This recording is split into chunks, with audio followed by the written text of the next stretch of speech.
Raphael's favorite story he likes me to tell is I actually did tax auditing for a case that my employer at that time handled for Jimmy Hoffa.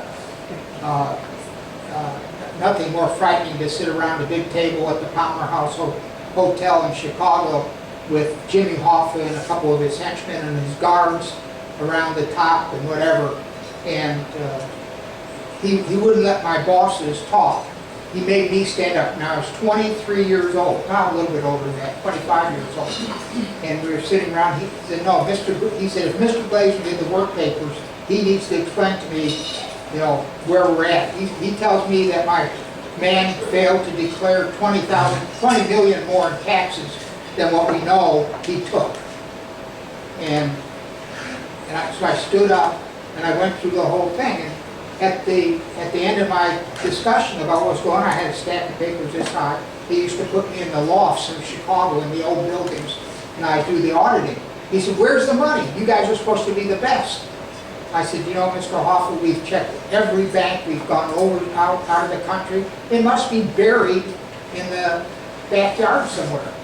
He said, "Well," and I said, "You know, the IRS is going to find it if I found it." And he said, "Well, you need to find the money." I said, "Well, the IRS is going to be unhappy when they figure out that he took 20 million more than what he said he took." And he said, "Well, Mr. Strada does not have to worry about the IRS." And he kissed him on the forehead. This was at noon. We got up to break the meeting. I walked outside and I told my bosses, "Bill, I quit."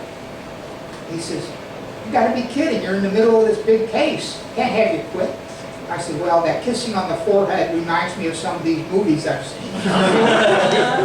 And I'm not into it. I got a bimbo for a wife. And I got 2 young kids. I said, "I can't afford to get waylaid here or killed for what I'm making per year." And I did. I quit that day. Went back to my original accounting firm and resumed my auditing career. It is pretty scary, some of this stuff. The people that steal money are a problem.